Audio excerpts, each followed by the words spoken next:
الحمد لله نحمده ونستعينه ونستغفره ونؤمن به ونتوكل عليه ونعوذ بالله من شرور أنفسنا ومن سيئات أعمالنا من يهده الله فلا مضل له ومن يضلله فلا هادي له ونشهد أن لا إله إلا الله وحده لا شريك له ونشهد أن سيدنا وسندنا وشفيعنا ومجيبنا ومولانا محمد وبارك وسلم تسليما كثيرا كثيرا أما بعد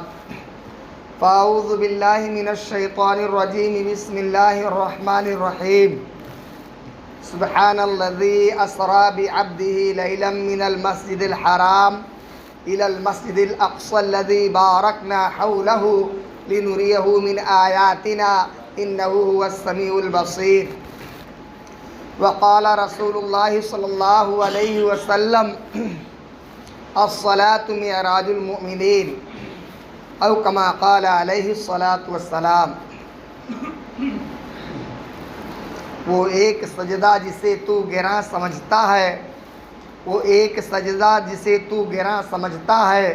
ہزار سجدوں سے دیتا ہے آدمی کو نجات۔ حاضرین محترم، سامعین ذی محتشم، یہ رجب المرجب کا مہینہ چل رہا ہے اور آج اس کی 18ویں تاریخ ہے، جو انتہائی تیزی کے ساتھ ہمارے اور آپ کے سروں سے گزر رہی ہے۔ اور اس کے بعد والا مہینہ شعبان المعظم کا مہینہ آئے گا، جس میں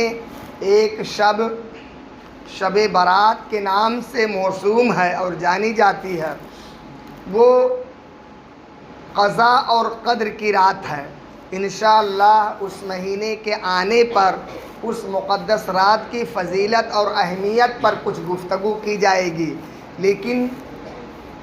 یہ مہینہ جو رجب المرجب کا مہینہ ہے اور جس کی 18 تاریخ میں ہم اور آپ اور پوری انسانیت بلکہ پوری امت مسلمہ قدم رکھ چکی ہے، یہ رجب المرجب کا مہینہ ہے۔ آپ حضرات کو معلوم ہونا چاہیے کہ اسی ماہ مبارک کی 27ویں شب میں اللہ تبارک و تعالیٰ نے اپنے حبیب پاک سرور کائنات فخر موجودات جناب محمد رسول اللہ صلی اللہ علیہ وسلم کو معراج کرائی ہے۔ کیا کرائی ہے؟ معراج کرائی ہے۔ یہ وہی مہینہ ہے جس کی 27ویں شب میں اللہ تبارک و تعالیٰ نے حضور سرور کائنات فخر موجودات جناب محمد رسول اللہ صلی اللہ علیہ وسلم کو جسم کے حالت میں، بیداری کے حالت میں، نیند میں نہیں، روحانیت کے اعتبار سے نہیں بلکہ جسم کے اعتبار سے بیداری کے حالت میں آقائے دو عالم صلی اللہ علیہ وسلم کو اپنے پاس عرش پر بلایا ہے اور بہت ساری راز و نیاز کی باتیں کی ہیں، جس کو ہم اور آپ معراج کہتے ہیں۔ یہ وہی مبارک مہینہ ہے اور وہی مقدس رات جو شب معراج کہلاتی ہے، 27ویں رجب المرجب کی رات ہے۔ دن کوئی بھی پڑھتا ہو اس سے مطلب نہیں ہے، اصل میں تاریخ ہے۔ میرے بھائیوں، کچھ لوگوں نے کہا ہے نبی پاک صلی اللہ علیہ وسلم کو جو معراج ہوئی ہے، آپ نے خواب میں معراج کیا ہے۔ خواب دیکھ لیا کہ میں اللہ تعالیٰ کے پاس گیا ہوں، اللہ تعالیٰ سے بات چیت کیا ہوں، اللہ تعالیٰ نے خواب میں جو ہے مجھے نماز کا تحفہ دیا ہے۔ اور کچھ لوگوں نے کہا ہے کہ آپ جسم کے ساتھ نہیں گئے تھے بلکہ آپ کو معراج تو ہوئی ہے بلکہ روح آپ کی معراج میں گئی اور اللہ تعالیٰ کے ساتھ میں پیش ہوئی ہے۔ یہ ان لوگوں کی باتیں غلط ہیں اور ٹوٹل غلط ہیں، جیسے کہ ڈپٹی نظیر ہوئے سر سید احمد خان جو محمدن کالج کے بانی ہیں، جو بعد میں مسلم یونیورسٹی کہلاتا ہے، یو پی میں ہے، تو یہ حضرات کہتے ہیں کہ نبی پاک صلی اللہ علیہ وسلم کو معراج جو ہوئی ہے وہ جسمانی معراج نہیں ہوئی ہے بلکہ روحانی معراج ہوئی ہے یا خواب میں ہوئی ہے۔ لیکن ان حضرات کی باتیں سطحی ہیں اور حقیقت سے پرے ہیں، علم کی کمی کی بنیاد پر یہ حضرات نے ایسی باتیں کہہ دی ہیں۔ اسی لیے کہا جاتا ہے کہ جس کو علم نہ ہو، شریعت کا علم نہ ہو، شریعت پتہ نہ ہو تو اپنی رائے زنی نہیں کرنا چاہیے، اس لیے کہ جہاں آدمی شریعت میں رائے زنی کرتا ہے اور شریعت میں اپنی عقل کا گھوڑا دوڑاتا ہے، وہیں فوراً غیر محسوس طریقے سے مذہب اسلام سے اور دائرہ اسلام سے خارج ہو جاتا ہے۔ تو میرے بھائیوں، یہ رجب المرجب کا مہینہ ہے اور اس مہینے میں بہت ساری دعائیں آقا کائنات فخر موجودات جناب محمد رسول اللہ صلی اللہ علیہ وسلم نے کی ہیں، جن میں سے ایک دعا یہ ہے کہ اللہم بارک لنا فی رجب و شعبان و بلغنا رمضان۔ جب رجب کا مہینہ شروع ہو جاتا تو آقا کائنات جناب محمد رسول اللہ صلی اللہ علیہ وسلم بار بار یہ دعا پڑھتے اور اللہ تعالیٰ سے مدد چاہتے اور کہتے، اے اللہ جانیں تیرے قبضے میں ہیں، اے اللہ عمر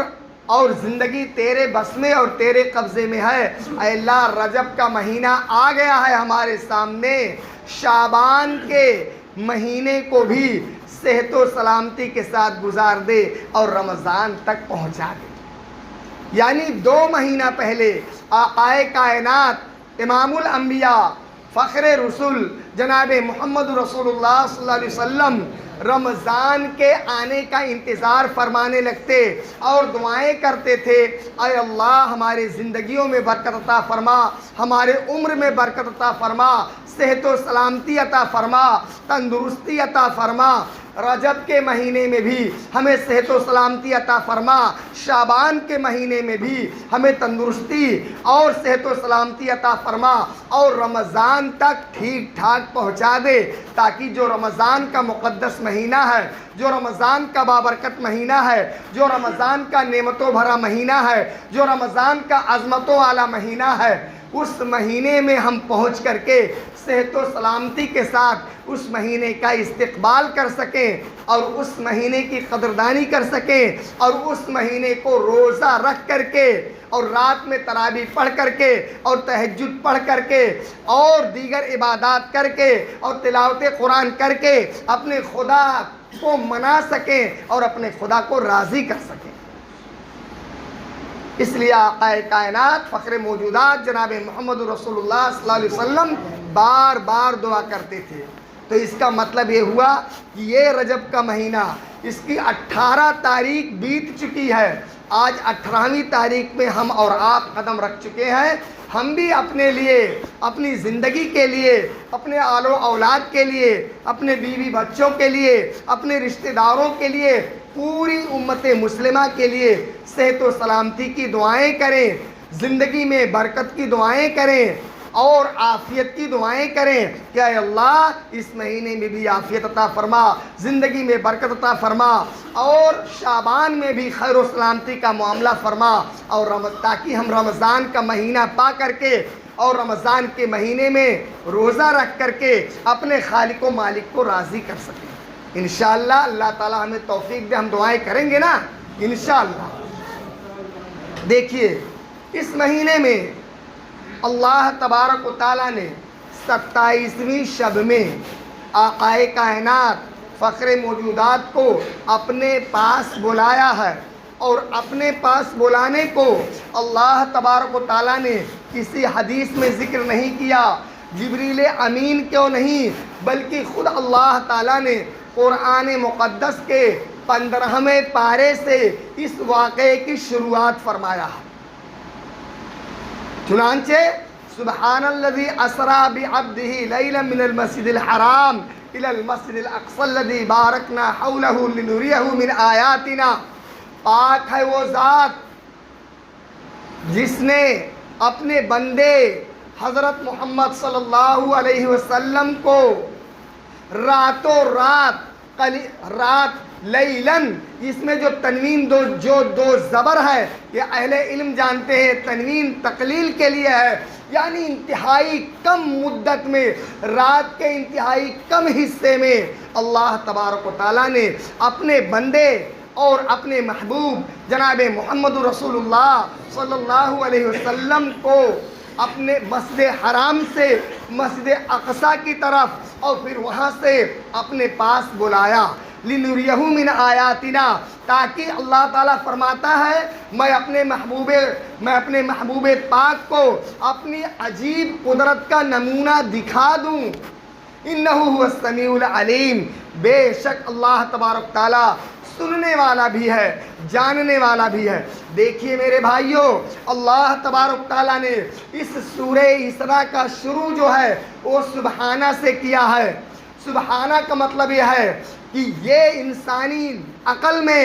ایک عاجزی کا سوال ہے کہ جس طریقے سے انسان یہ عقل میں اپنے باور کیے ہوئے ہے، یہ یقین کیے ہوئے ہے کہ چاند تک تو انسان پہنچ گیا ہے، لیکن چاند کے اوپر ایک خلائی نظام ہے اور خلا تک جو ہے انسان وہ پہنچتا ہے، پھر اس کے بعد خلا کے اوپر ایک ایسا مقام ہے جہاں ہوا بھی بند ہے، جہاں روشنی بھی بند ہے، جہاں جو ہے ساری چیزیں اور سارے آکسیجن بند ہیں، اور انسان چمبک کی طرح اوپر سے اوپر لٹک جاتا ہے اور نیچے کی چیز نیچے آ کر کے گر جاتی ہے، اور پھر سورج کی روشنی اتنی زیادہ گرم ہے اور اتنی زیادہ تیز ہے کہ انسان جھلس کر کے رہ جاتا ہے۔ یعنی انسانی عقل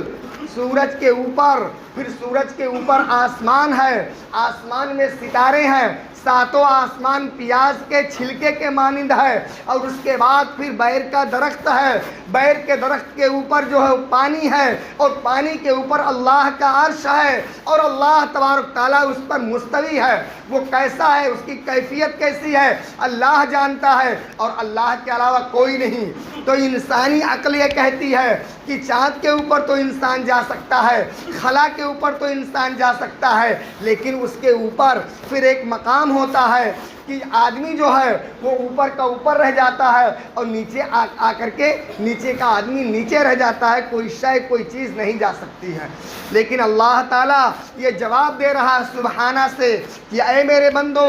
اے میرے فرشتوں، اور اے میرے جناتوں، اور اے دنیا کے لوگوں، اور اے مادیت پرست کے لوگوں، اور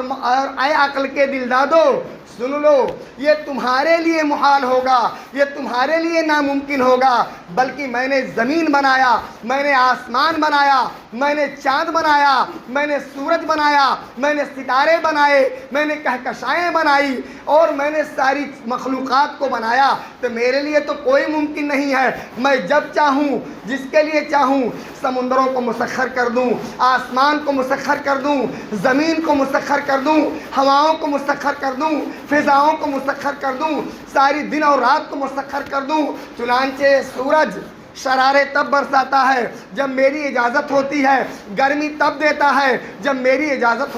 ہوتی ہے۔ اور اے میرے بندوں اور اے دنیا کے لوگوں، سنو،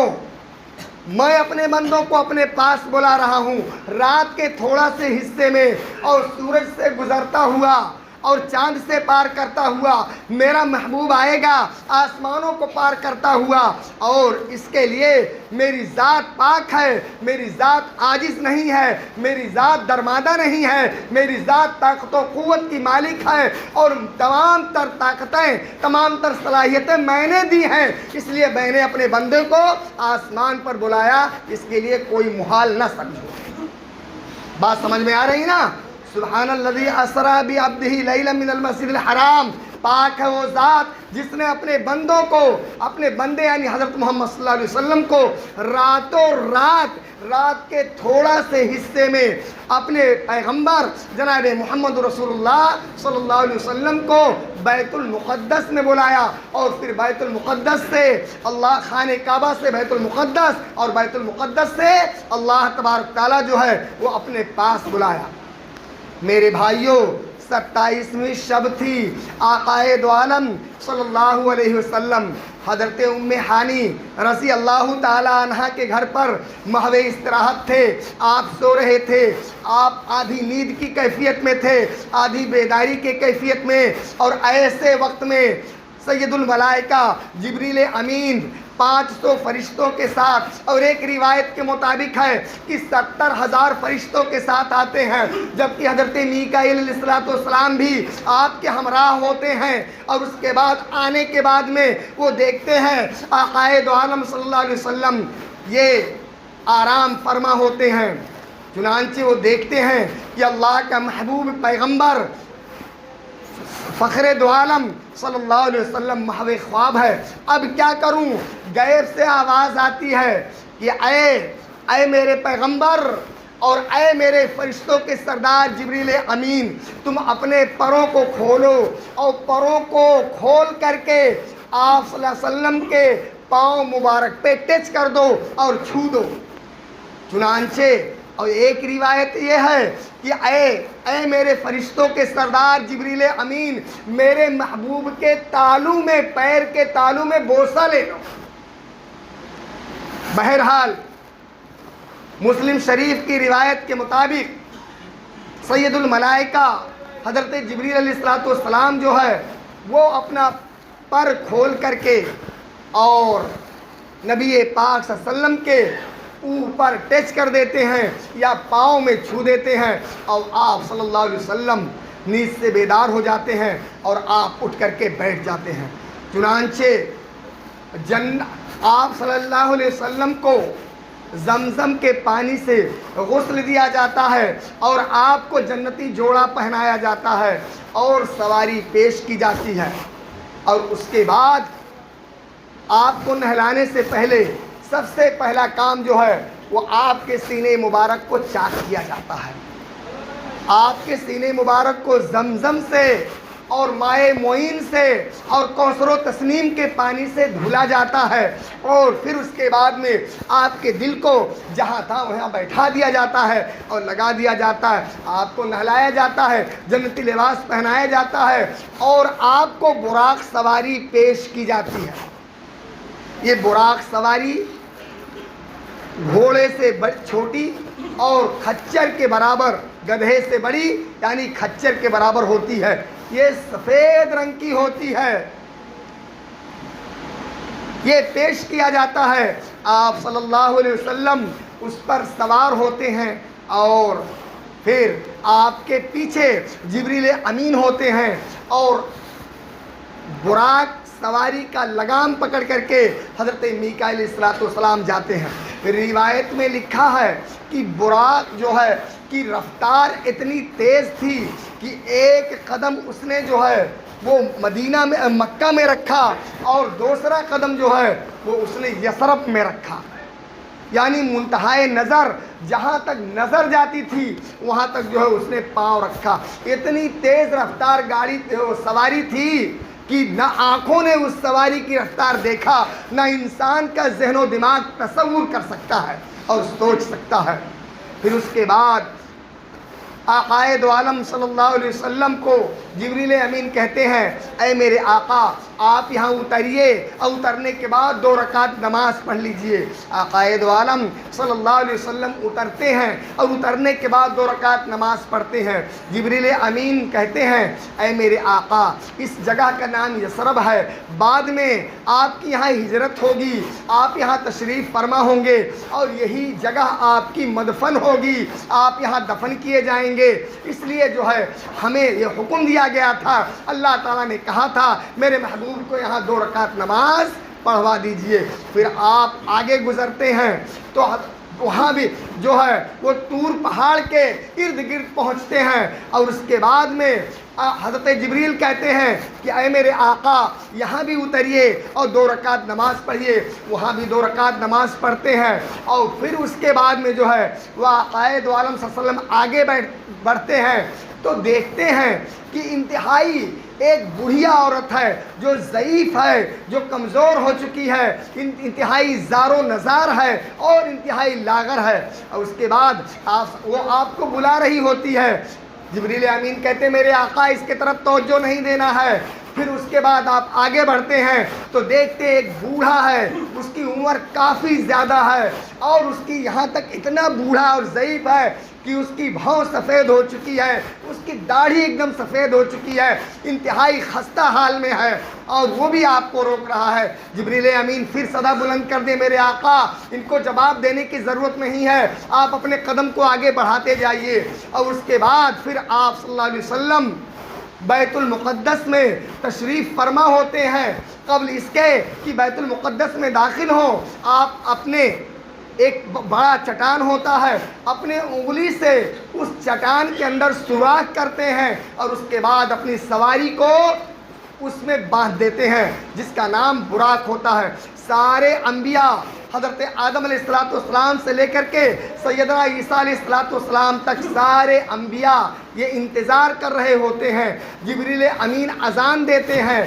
قائد عالم صلی اللہ علیہ وسلم کے پاس آتے ہیں اور کہتے ہیں کہ اے اللہ کے محبوب، اے امام الانبیاء، اے فخر نبی، اے خاتم الانبیاء، اے فخر دو عالم، آپ چلیے امامت کرا دیجئے۔ اللہ کے رسول تاجدار مکی و مدنی فرماتے ہیں کہ سارے انبیاء کرام موجود تھے، میں سمجھ رہا تھا موسیٰ امامت کریں گے، عیسیٰ امامت کریں گے، آدم امامت کریں گے اور ابراہیم خلیل اللہ امامت کریں گے، لیکن جب حضرت جبریل نے مجھے حکم دیا تو میں آگے بڑھا اور آگے بڑھنے کے بعد میں جو ہے میں نے امامت فرمائی۔ امامت کرنے کے بعد سب سے پہلے آدم علیہ السلام کھڑے ہوتے ہیں اور ایک ہلکا سا جلسہ رکھا جاتا ہے۔ آدم علیہ السلام کہتے ہیں تمام حمد و ثنا اللہ تبارک تعالیٰ کے لیے ہے، جس نے ہمیں اپنے ہاتھ سے اللہ تعالیٰ نے پیدا کیا اور میرے پشت میں میری اولاد میں اے میرے بیٹے تمہیں پیدا کیا اور تمہیں اللہ تعالیٰ آج کی رات میں بلایا اور تمہیں معراج کی رات میسر فرمایا ہے۔ اس کے بعد میں حضرت نوح کھڑے ہوتے ہیں، وہ بھی اللہ کے حمد و ثنا کرتے ہیں۔ حضرت ابراہیم علیہ السلام کھڑے ہوتے ہیں اور کہتے ہیں تمام تعریف اللہ کے لیے ہے کہ جس نے مجھے جو ہے آگ سے نجات عطا فرمایا اور اس کے بعد میں میری نسل میں تمہیں پیدا فرمایا اور تم جو ہے وہ دنیا کے اولین و آخرین ہو، تمہیں تمام قسم کا علم عطا فرمایا گیا ہے۔ تم خوش نصیب ہو میرے بیٹے کہ اللہ تبارک تعالیٰ آج اپنی ملاقات کے لیے عرش پہ تمہیں بلا رہا ہے۔ اسی طریقے سے قصے مختصر تمام انبیاء کرام بلاتے ہیں اور بلانے کے بعد میرے بھائیوں آپ کی تعریف کرتے ہیں، حمد و ثنا کرتے ہیں، مبارکباد پیش کرتے ہیں اللہ تبارک تعالیٰ کی تعریف و توصیف اور حمد و ثنا کے بعد بالآخر آپ کے پاس دو پیالے پیش کیے جاتے ہیں، ایک دودھ کا پیالہ اور ایک شراب کا پیالہ۔ وہ شراب یہ گندی شراب نہیں ہوتی ہے بلکہ جنتی شراب ہوتی ہے اور جنت سے منگائی گئی ہوتی ہے، وہ پیش کی جاتی ہے۔ چنانچہ اللہ کے رسول صلی اللہ علیہ وسلم دودھ کا پیالہ لیتے ہیں اور لینے کے بعد میں دودھ کو پی لیتے ہیں۔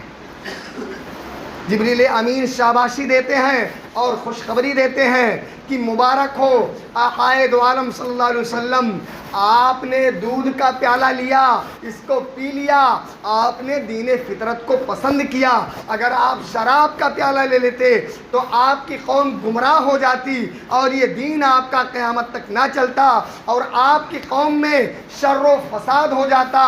آپ کی قوم انتشار اور اختلاف کا شکار ہو جاتی۔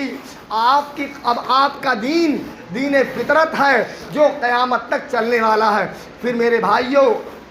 روایت میں ہے کہ سیڑھی لائی جاتی ہے اور ایک روایت میں ہے کہ براق ہی جو ہے پر آپ کو سوار کیا جاتا ہے اور براق کا ایک پاؤں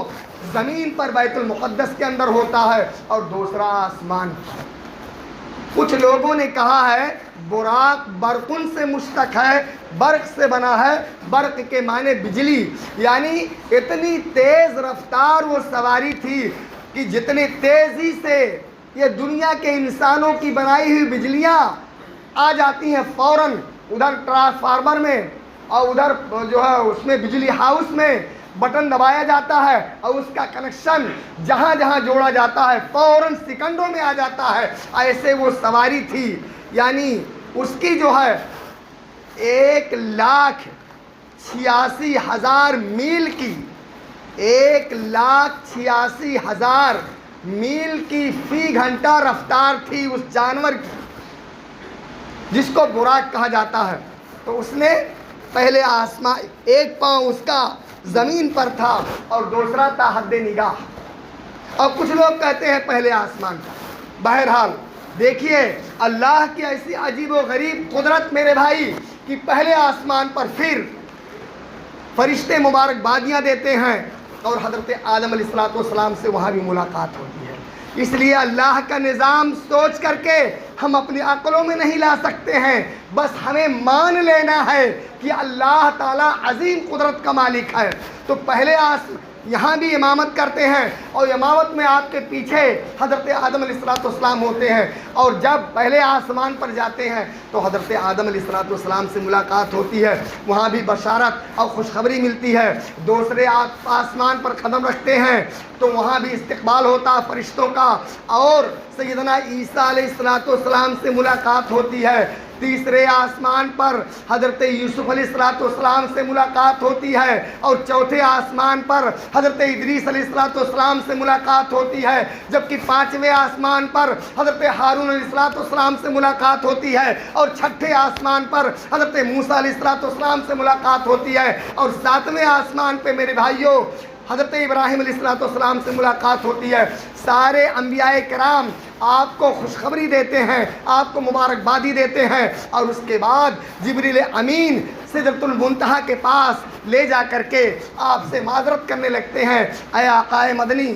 اب یہیں تک میں آپ کو چھوڑتا ہوں، اگر میں آگے جاؤں گا تو میرے پاؤں جل جائیں گے، میرے پر جل کر کے خاکستر ہو جائیں گے، مجھے جانے کی اجازت اب آگے نہیں۔ اب اس کے بعد ساتویں آسمان کے پاس سدرۃ المنتہا ہے، جس کا ذکر قرآن مقدس میں ہے، سورہ نجم میں ہے، اور اس کے بعد آپ کو رف رف کی سواری لائی جاتی ہے۔ رف رف سمجھیے جیسے یہ کرسی جو سبز رنگ کی ہوتی ہے، آقائے کملی، آقائے کائنات جناب محمد رسول اللہ صلی اللہ علیہ وسلم کے لیے رف رف کی سواری لائی جاتی ہے، اور سدرۃ المنتہا پر رف رف کی سواری پر بٹھایا جاتا ہے، اور پھر وہاں کے بعد وہاں سے ذات خداوندی تک جو ہے وہ رف رف کے ذریعے سے پہنچایا جاتا ہے۔ آپ صلی اللہ علیہ وسلم اللہ تبارک و تعالیٰ کے پاس پہنچتے ہیں۔ قرآن مقدس میں ہے کہ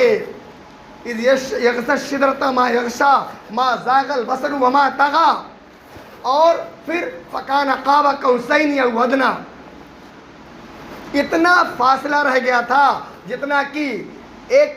کمان اور اس کے رسی کے درمیان فاصلہ رہتا ہے، یعنی انتہائی قریب۔ پھر اللہ تبارک و تعالیٰ اور نبی پاک صلی اللہ علیہ وسلم میں بہت ساری راز نیاز کی باتیں ہوتی ہیں۔ جب آقائے دو عالم صلی اللہ علیہ وسلم پہنچتے ہیں تو دنیا کا یہ معمول ہوتا ہے، دنیا والوں کا یہ ماحول ہوتا ہے کہ کوئی تحفہ لے کر کے جاتے ہیں، لیکن آقائے دو عالم صلی اللہ علیہ وسلم یہ جانتے تھے کہ اللہ تعالیٰ کسی تحفے تحائف سے بے نیاز ہے، کھانے پینے سے مستغنی ہے، اس کو نہ کھانے کی ضرورت نہ سونے کی ضرورت۔ اس لیے آقائے دو عالم صلی اللہ علیہ وسلم نے فرمایا التحیات للہ والصلوات والطیبات، اے اللہ تمام قولی عبادتیں، تمام جانی عبادتیں، تمام بدنی عبادتیں، یہ سر سے لے کر کے پاؤں تک، یہ جان، یہ روح، یہ جسم، یہ لوتھڑے، یہ وجود، یہ پوری باڈی، یہ آپ ہی کے لیے ہے۔ جب یہ نذرانہ اللہ کے رسول صلی اللہ علیہ وسلم نے پیش کیا تو ادھر سے جواب آتا ہے السلام علیکہ ایھا النبی ورحمۃ اللہ وبرکاتہ،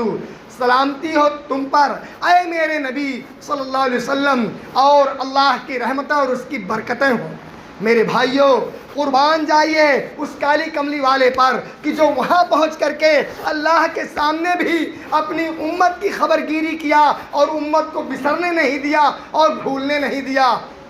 ساری امتوں کو وہاں بھی یاد کیا۔ جیسے آقائے کائنات فخر موجودات جناب محمد رسول اللہ صلی اللہ علیہ وسلم کے دل میں ایک خیال آیا، اے اللہ میری امت پہ بھی سلامتی ہو، میری امت جو امت آخری ہے، جو امت دعوت بھی ہے، امت اجابت بھی ہے، اے اللہ میری امت، میری ایسے ہی دل میں بات پیدا ہوئی تھی، فوراً اللہ تعالیٰ کی طرف سے دوسرا پیغام آیا، السلام علینا وعلی عباد اللہ الصالحین۔ اے میرے پیغمبر، آپ اپنے دل کو چھوٹا مت کریے، آپ اپنے دل کو سکوڑیے مت، بلکہ آپ اپنی امت کا خیال کر رہے ہیں تو آپ کی ساری امتوں پہ سلامتی کا پیغام ہے، اللہ کی رحمت کا پیغام ہے، اور تمام نیک بندوں پر۔ اس کے بعد جب آنے لگے تو 50 وقت کی نماز میرے بھائیوں، اور سورہ بقرہ کا آخری رکوع، اور شرک کے علاوہ سارے گناہ کے کرنے پر بخشش کا پیغام دے کر کے آقا کائنات کو بھیجا گیا، آقا کائنات کو بھیجا گیا۔ چھٹویں آسمان پہ سیدنا موسیٰ علیہ السلام سے ملاقات ہوتی ہے، اور ملاقات کے بعد میں موسیٰ علیہ السلام پوچھتے ہیں، اے میرے چہیتے پیغمبر اور اے امام الرسول، یہ بتائیے کچھ آپ کو ملا؟ فرمایا ہاں، 3 تحفے ملے،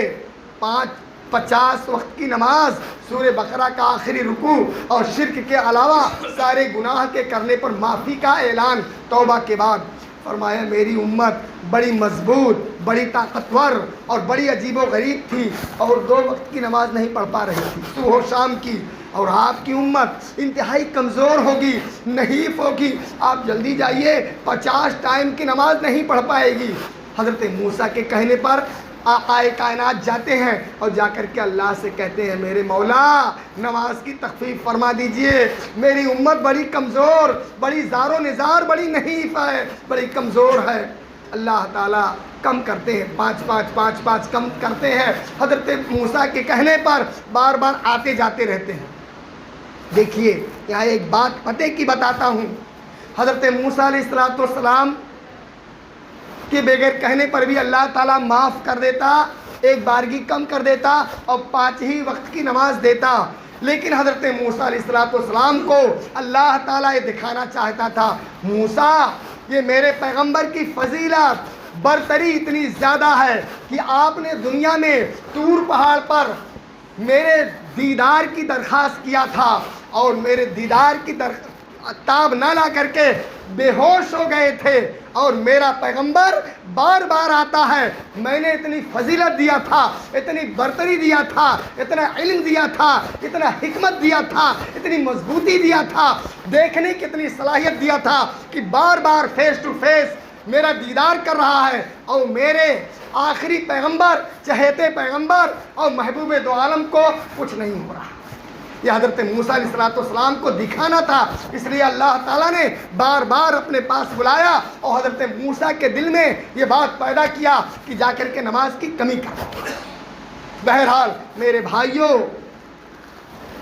یہ 5 وقت کی نماز جو ہم اور آپ پڑھتے ہیں سکون کے ساتھ، اطمینان کے ساتھ، اخلاص کے ساتھ، کہنے کے لیے تو 5 وقت کی نماز ہے، لیکن ہمارے اخلاص پر، ہمارے سکون پر، اور ہمارے خوشی اور خضوع پر اگر ہم 5 وقت کی نماز پڑھتے ہیں، اللہ تبارک تعالیٰ اجر و ثواب کے اعتبار سے 50 نمازوں کا ثواب دیتا ہے اور عطا فرماتا ہے۔ اسی لیے آقا دو عالم صلی اللہ علیہ وسلم نے فرمایا، الصلاۃ معراج المومنین، اے میرے بندو، اے میرے امتیوں، اللہ کے رسول نے فرمایا کہ مومن کی معراج ہے۔ جس طریقے سے راز و نیاز کی باتیں میں جو ہے وہ کیا تھا معراج میں آ کر کے، ایسے ہی اگر تم نماز پڑھو گے صرف دل سے اللہ تعالیٰ سے لو لگا کر کے، تو ہر نماز میں 5 ٹائم اپنے خالق و مالک سے، اے میرے بندو، اے میرے امتیوں، تمہاری معراج ہوگی۔ جتنے بھی تحفے اللہ تعالیٰ نے دیے، روزہ، حج، زکوٰۃ اور سارے احکامات اللہ تعالیٰ نے زمین پر دیے، لیکن جب نماز کی باری آتی ہے تو اللہ تبارک تعالیٰ اپنے محبوب پیغمبر کو بلا کر کے معراج پر اپنے پاس جو ہے یہ نماز کا تحفہ دیتے ہیں، گویا کہ نماز ایک عرشی تحفہ ہے۔ اس لیے میرے بھائیوں، نماز کی قدر کریے، نماز کی فکر کریے، اس کے اوقات کی حفاظت کریے اور نماز کو پڑھیے۔ اسی لیے نماز کسی بھی صورت میں معاف نہیں ہے۔ اگر آپ کھڑے ہو کے نہیں پڑھ سکتے ہیں، بیٹھ کے پڑھیے، بیٹھ کے نہیں پڑھ سکتے ہیں لیٹ کے پڑھیے، لیٹ کے نہیں پڑھ سکتے ہیں سو کے پڑھیے، جب تک آپ کے پاس ہوش و حواس موجود ہے تب تک کسی بھی حالت میں نماز معاف نہیں ہے۔ اس لیے میرے بھائیوں، نماز کا اہتمام کریے، نماز کی پابندی کریے۔ اللہ تبارک تعالی ہمیں اور آپ کو نماز کی قدردانی کے توفیق عطا فرمائے۔ وآخر دعوانا الحمدللہ رب العالمین۔